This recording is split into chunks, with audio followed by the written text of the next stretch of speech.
আসসালামু আলাইকুম রহমতুল্লাহি ওয়া বারাকাতুহু। সম্মানিত দর্শক, গত 2 বছর ধরে আমাদের রাষ্ট্রপতি পদ নিয়ে সাসপেন্স ক্রমশ বাড়ছে। দেশে যে সংসদীয় পদ্ধতির সরকার ব্যবস্থা রয়েছে সেখানে কার্যত রাষ্ট্রপতির কোনো গুরুত্ব নেই। তাকে সবকিছুই প্রধানমন্ত্রীর পরামর্শে করতে হয়। এটা একটি অলংকারিক পদ। তো এই অলংকারিক পদ হওয়া সত্ত্বেও রাষ্ট্রপতির কতগুলো অন্তর্নিহিত ক্ষমতা রয়েছে, তাৎপর্য রয়েছে, এবং ইন টাইম অফ ক্রাইসিস সে ইচ্ছে করলে অনেক কিছু করতে পারে। সে জরুরি অবস্থা জারি করতে পারে, সেনাবাহিনী প্রধানকে এবং যাকে বলা হয় প্রধান বিচারপতিকে আইনের আওতায় আনতে পারে। যে কোনো ফাঁসির আসামিকে, যদিও প্রধানমন্ত্রীর বা আইন মন্ত্রণালয়ের সুপারিশে, প্রধানমন্ত্রীর সুপারিশে হয়, তারপরেও যে কোনো ফাঁসির আসামিকে দণ্ড মওকুফ করে দেওয়া তার অধিকারের মধ্যে পড়ে। এবং এই কাজগুলো সবসময় যে নিয়ম মেনে হয়, নট লাইক দ্যাট। এই পদে বিভিন্ন সময় বিভিন্ন মানুষ এসেছেন, তারা কেবলমাত্র ফিতা কেটেছেন আর ওই বঙ্গভবনের বলয়ের বাইরে যেতে পারেননি। কিন্তু প্রেসিডেন্সিয়াল ফর্ম অফ গভর্নমেন্টে যেমন এই পদটি ব্যবহার করে বঙ্গবন্ধু, তারপর জিয়াউর রহমান, হোসেন মোহাম্মদ এরশাদ তাদের ক্ষমতার চূড়ান্ত রূপ তারা দেখিয়েছেন। আবার দেখা গেল যে এই পদে কার্যত অলংকারিক, কিন্তু অলংকারিক থাকা সত্ত্বেও কিছুটা হলেও বিচারপতি শাহাবুদ্দিন আহমেদ যতদিন এই পদে ছিলেন সেখানে তার ওই পদের কিছু অনন্য বৈশিষ্ট্য তিনি রেখে গেছেন। আবার ক্রাইসিস মোমেন্টে বিএনপির জমানাতে যখন সেনাপ্রধান জেনারেল নাসিমের সঙ্গে সরকারের দূরত্ব চরমে, ঠিক সেই সময়টিতে আব্দুর রহমান বিশ্বাস যে সাহস নিয়ে, শক্তি নিয়ে সেনাপ্রধানকে পদচ্যুত করলেন, ঠিক সেম কাজটি কিন্তু ইয়াজউদ্দিন আহমেদ করতে পারতেন, তার সেই অধিকার ছিল।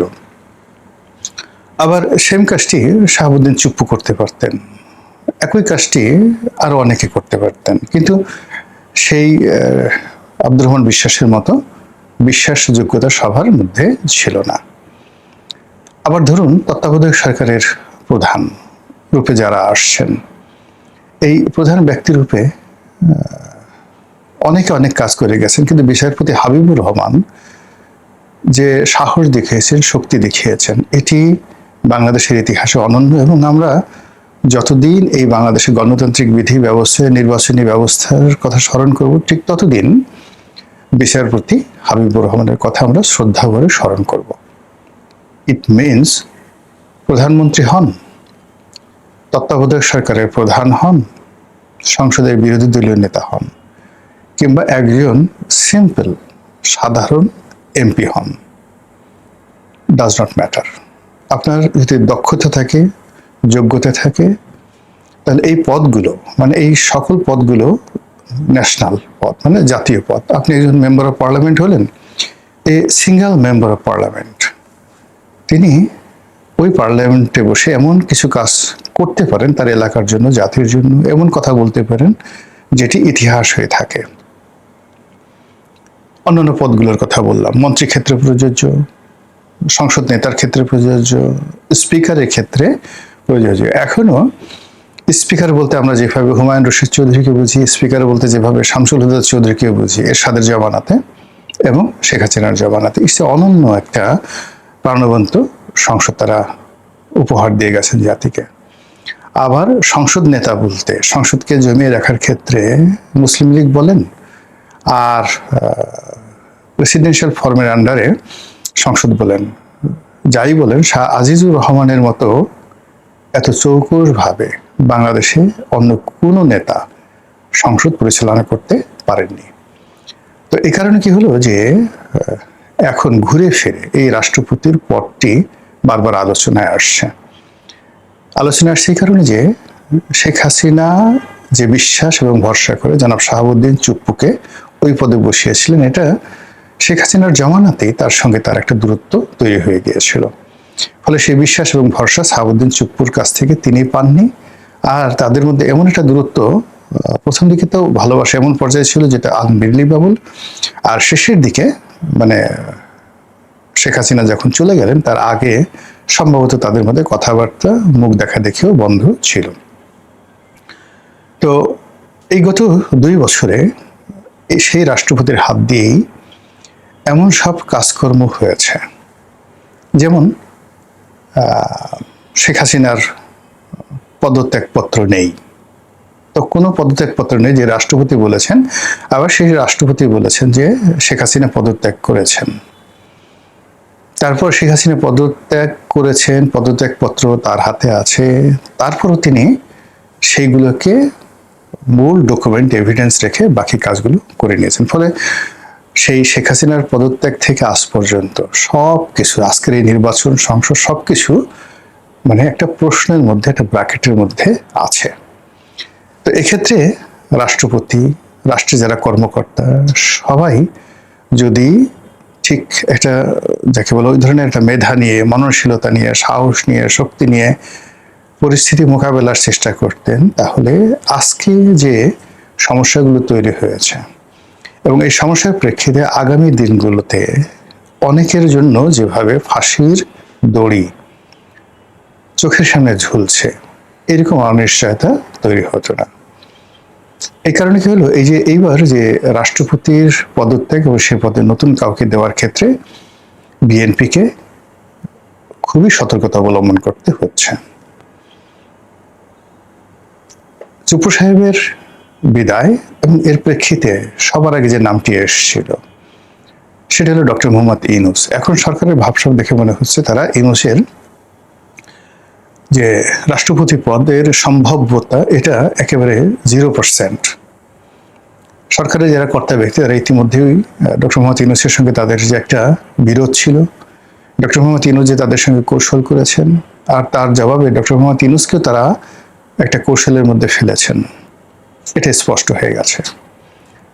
সরকারি দলের নেতারা বলার চেষ্টা করছেন যে ডক্টর মোহাম্মদ ইউনূস ইলেকশন দিতে চায়নি, নির্বাচনে বিএনপিকে ধোঁকা দিতে চেয়েছিল, তার ইচ্ছা ছিল এনসিপি জামাতকে ক্ষমতায় আনা এবং ক্ষমতাকে প্রলম্বিত করা। কাজেই সেই জায়গাতে ডক্টর মোহাম্মদ ইউনূসকে ছলে বলে কৌশলে বিএনপি বাধ্য করেছে, কাজেই তার সঙ্গে তাদের কোনো কমিটমেন্ট নেই। একই সঙ্গে রাজনীতিতে এনসিপির সঙ্গে জামাতের সঙ্গে যে সকল সমঝোতা হয়েছে, কথাবার্তা হয়েছে, এটাকে বিএনপি এখন চাণক্য নীতি হিসেবে প্রচার করছে। আর ওদিকে ডক্টর মোহাম্মদ ইউনূস, তারপর জামাত, এনসিপি তারা প্রাণান্ত চেষ্টা করছে তাদের সঙ্গে যে সমঝোতাগুলো হয়েছে সেইগুলোর ব্যাপারে সরকারকে চাপ দেওয়ার জন্য, এবং সেই চাপের প্রেক্ষিতে 2026 সনের জুলাই মাস শেষ হতে চললো এবং এই সময়টাতে সারা বাংলাদেশে রীতিমতো একটার পর একটা অঘটন ঘটে চলেছে। আর ঠিক সেই সময়টাতে রাষ্ট্রপতির পদ আপাতত বা কার্যত খালি আছে। ডক্টর মোহাম্মদ ইউনূসের পর সম্ভাব্য যে নামটি শোনা গিয়েছিল তিনি মির্জা ফখরুল ইসলাম আলমগীর। সকল পত্রিকায় bdnews.com এর মতো বাংলাদেশের শীর্ষস্থানীয় অনলাইন পোর্টালে যখন খবর এলো, তখন সাংবাদিকরা জিজ্ঞাসা করলেন মির্জা ফখরুল ইসলাম আলমগীরকে। ভদ্রলোক মানুষ, কার্যত তিনি বা দৃশ্যত তিনি আসলে বিব্রত হলেন। এই কারণ হলো আমরা খবর করে দিয়েছি, এমন খবর যে দলের নীতি নির্ধারকরা বসেছিলেন এবং সবাই মিলে সিদ্ধান্ত নেওয়া হয়েছে দলের মধ্য থেকে কাউকে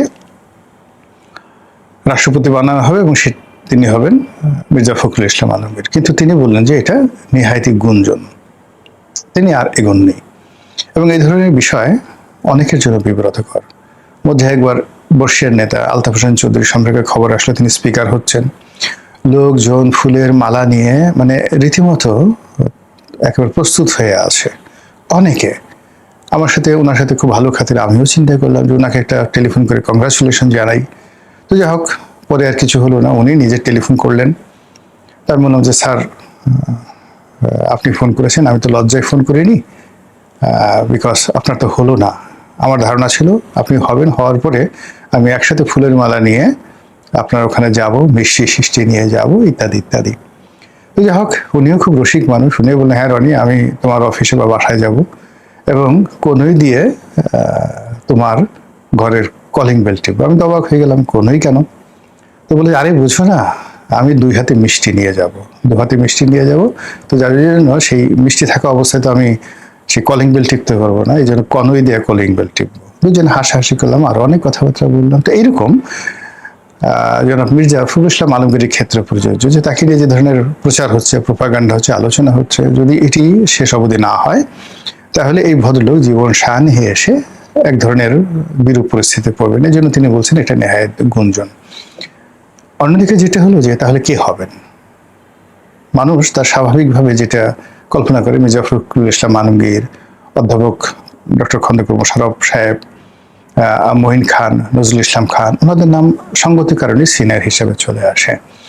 কিন্তু ইতিমধ্যে দলের যারা সিদ্ধান্ত গ্রহণ করেন এবং এই মুহূর্তে সরকারে যারা খুবই কর্তৃত্ববাদী, তারা সবাই তারেক রহমান সাহেবের সমবয়সী অথবা তার চেয়ে বয়সে ছোট, কিন্তু তার সঙ্গে অসাধারণ সুসম্পর্ক স্থাপন করেছেন তারা বিগত দিনগুলোতে। অনেকে বাংলাদেশে ছিলেন, অনেকে তার সঙ্গে লন্ডনে ছিলেন। এই যে তাকে কেন্দ্র করে তার যে কিচেন ক্যাবিনেট, এবং কিচেন ক্যাবিনেটের সঙ্গে সঙ্গে কিচেন ক্যাবিনেট ঢুকতে পারেন না, কিন্তু ক্যাবিনেটের বাইরে থাকেন এরকম অনেকে, তাদেরকে আপনি ধরে নিতে পারেন সরকারের তরুণ তুর্কি। এই যারা তরুণ তুর্কি, তারা সবাই মনে মনে চাচ্ছেন, বাস্তবে চাচ্ছেন, নিজেরা কানাঘুষা করছেন, এমনকি হয়তো প্রধানমন্ত্রীকে পরামর্শ দিচ্ছেন বা চাপ দিচ্ছেন যে রাষ্ট্রপতি পদে তার সহধর্মিণী ডক্টর জুবাইদা রহমানকে নিয়োগ দেওয়া হোক। যুক্তি, আর যদি বেগম জিয়া জীবিত থাকতেন তাহলে তিনি রাষ্ট্রপতি হতেন, এতে কোনো রকম কেউ কোনো প্রশ্ন করত না। এবং এই ধরনের পরিবার কেন্দ্রিক যে রাষ্ট্র ব্যবস্থা, পরিবার কেন্দ্রিক প্রশাসনিক ব্যবস্থা, রাজনীতি আমাদের পাক ভারত উপমহাদেশে অহরহ। আমাদের যেই শ্রীলঙ্কাতে দেখা গেল চন্দ্রিকা কুমারাতুঙ্গা, তিনি প্রেসিডেন্ট হলেন, তার মা শ্রীমাভু বন্দর নায়েকে তাকে প্রধানমন্ত্রী করা হলো। তো এই হলো শ্রীলঙ্কাতে। তো সেক্ষেত্রে বাংলাদেশে খালেদা জিয়া রাষ্ট্রপতি এবং যাকে বলা হয় তারেক রহমান সাহেব প্রধানমন্ত্রী, এটা যদি তাদের একেবারে ডিকশনারির প্রথম পৃষ্ঠাতে থাকে, তাহলে দ্বিতীয় পৃষ্ঠাতে তারেক রহমান সাহেব প্রধানমন্ত্রী আর জুবাইদা রহমান তিনি যদি রাষ্ট্রপতি হন, তাহলে অসুবিধাটা কি? বরং এটার একটা আলাদা সৌন্দর্য ফুটে উঠবে। জুবাইদা রহমান এমনি, তার মধ্যে সবাই বেগম জিয়ার রূপ দেখেন, তার হাঁটা চলা, তার মৃদুভাষ্য, তার চেহারা সুরত, অভিব্যক্তি, সব মিলিয়ে তার মধ্যে সবাই বেগম জিয়ার ছায়া দেখেন। অধিকন্তু তার যে বংশমর্যাদা, গুণাবলী, শিক্ষা দীক্ষা, সব মিলিয়ে বঙ্গভবনে যদি তার অভিষেক হয়, তাহলে বঙ্গভবনের সৌন্দর্য বাড়বে, বই কমবে না। অতীতে যারা সম্মানিত রাষ্ট্রপতি ছিলেন, তো সেক্ষেত্রে তাদের যদি আপনি হাইয়েস্ট গ্রেডের লেখাপড়া, সেই আবু সাইদ চৌধুরীর মতো মানুষ, জাস্টিস সায়েমের মতো মানুষ, আপনি তাদেরকে যদি দেখেন, সেক্ষেত্রে জিল্লুর রহমান সাহেবের মতো মানুষ, তো সেক্ষেত্রে আসলে জুবাইদা রহমান এখন একেবারে পরিপূর্ণ বয়স্ক একজন সম্ভ্রান্ত মহিলা। এক্ষেত্রে বাংলাদেশে প্রথম নজিরবিহীনভাবে একজন মহিলা প্রধানমন্ত্রী পাওয়া গেল, মুসলিম প্রধানমন্ত্রী পাওয়া গেল। এরপর একমাত্র রাজনৈতিক পরিবারের সদস্য যার সম্পর্কে এখন পর্যন্ত একটা ডট, একটা বিন্দু, কলঙ্কের একটা বিন্দু, তার যারা ঘোরতর শত্রু, বিএনপির যারা ঘোরতর শত্রু, তারাও জুবাইদা রহমান সম্পর্কে একটা ডট এখন পর্যন্ত দিতে পারেননি। তো এখানে যদি তাকে রাষ্ট্রপতি পদে মনোনয়ন দেয়া হয়, শুধু একটাই সমস্যা হবে, শুধু একটাই সমস্যা, সেটা হলো জুবাইদা রহমান বঙ্গভবনে অফিস করবেন, কিন্তু তাকে রাত্রি যাপন করতে হবে এসে তার স্বামীর বাড়িতে, অথবা জুবাইদুর রহমান বঙ্গভবন অফিস করবেন, প্রধানমন্ত্রীকে থাকতে হবে তার স্ত্রীর বাসভবনে। এটা একটা বিষয়। আর এখন যেভাবে রাষ্ট্রপতি, মানে এখন যেভাবে প্রধানমন্ত্রী ফ্রি স্টাইলে তার স্ত্রীকে নিয়ে গাড়িতে যাচ্ছেন, হেলিকপ্টারে যাচ্ছেন, ব্যাগ প্যাকে করে যাচ্ছেন, রাষ্ট্রীয় প্রোটোকলে তখন ওটা হবে না। এবং নিজের স্ত্রীকে তখন তাকে মহামান্য বলে সম্বোধন করতে হবে। স্ত্রীর সঙ্গে বিদেশ থেকে এসে দেখা করতে যেতে হবে ফরমাল, স্ত্রীর সামনে ক্রস লেগ করে পায়ের উপর পা তুলে বসা যাবে না, তাকে ভদ্রভাবে বসতে হবে। এই বিষয়গুলো মানে একটা অসাধারণ দৃশ্য তৈরি হবে, অসাধারণ দৃশ্য তৈরি হবে। এবং এখন এমনি জনাব তারেক রহমান সাহেব তার স্ত্রীর প্রতি যে প্রেম ভালোবাসা দেখাচ্ছে, নেটে নিয়ে বাংলাদেশে রীতিমতো নতুন লাইলি মজনুর গল্প তৈরি হচ্ছে। অনেক নারী বলছে তার স্বামীদেরকে, দেখো দেখো দেখো ভদ্রতা কাকে বলে, জিয়া পরিবার থেকে শিখো, তারেক রহমান সাহেব থেকে শিখো। সে তার স্ত্রীর প্রতি কিভাবে দায়িত্ব কর্তব্য পালন করছে। আর তুমি মিনসে কোথাকার, সারা জীবন ইনকাম করো 2 পয়সা, তারপরে চাকরি করো, ক্যারানির চাকরি, বাসায় এসে জয়েন্ট সেক্রেটারি ভাব দেখাও, আর মাসে 20-25 হাজার টাকা ইনকাম করে মনে হয় যেন বাসায় এসে তুমি বিল গেটস হয়ে গেছো, ইলেন মার্কস হয়ে গেছে, এরকম ভাব দেখাও। অথচ দেখো তারেক রহমান সাহেব কিভাবে মাথায় ছাতি ধরেন, কিভাবে হাত ধরে তাকে প্লেন থেকে নামান বা অন্য জায়গাতে উঠান, এগুলো কি তোমার চোখে পড়ে না? তো এইরকম ঘটনা যখন ঘটবে, তখন এই যে পুরুষরা এখন যেভাবে নির্যাতিত হচ্ছেন তারেক রহমান সাহেবের কারণে, তারা স্বস্তি নিঃশ্বাস ফেলবেন। যখন জুবাইদা রহমান রাষ্ট্রপতি হবে, তখন এই পুরুষ জাতি তাদের স্ত্রীদেরকে বলতে পারবে, যাও যাও যাও, ওনার মতন করে একটা পিএইচডি ডিগ্রি নিয়ে আসো, এনে তারপর এইভাবে রাষ্ট্রপতি হও। তুমি রাষ্ট্রপতি হও, তখন তোমার মাথায় ছাতি তুলে ধরবো, তোমাকে নিয়ে গান গাবো, তারপরে আরো যা কিছু করতে হলো সবই করবো। কিন্তু তুমি যেভাবে থাকো, যেভাবে নিজের মনে করো আল্লাহ তোমাকে যতটুকু চেহারা সুরত দিয়েছে, সেখানে পাউডার টাউডার না মেখে উল্টা কতগুলো কালি মেখে থাকো যেন আমার মেজাজ গরম হয়ে যায়। তো এইভাবে থাকো, আর তুমি চাও যে আমি তোমার সঙ্গে রাষ্ট্রপতির মতো ব্যবহার করি। এই পুরুষ জাতির একটা উপকার হবে।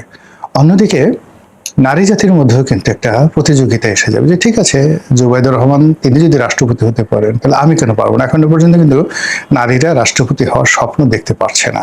ফলে নারীদের স্বপ্নের যে জায়গাটা, সেই জায়গাটা একটা নির্দিষ্ট জায়গায় সীমাবদ্ধ হয়ে আছে। এই সীমাবদ্ধতা থেকে জুবাইদুর রহমান, তারেক রহমান ইচ্ছা করলে এদেশের নারী জাতিকে তিনি এগিয়ে দিতে পারেন। তো সেক্ষেত্রে যদি জুবাইদুর রহমান ওই পদে বসেন, এতে আমি অন্তত আশ্চর্য হবে না। মহান আল্লাহ আমাদের সবাইকে হেদায়েত দান করুন, হেফাজত করুন। আসসালামু আলাইকুম ওয়া রাহমাতুল্লাহি ওয়া বারাকাতুহু।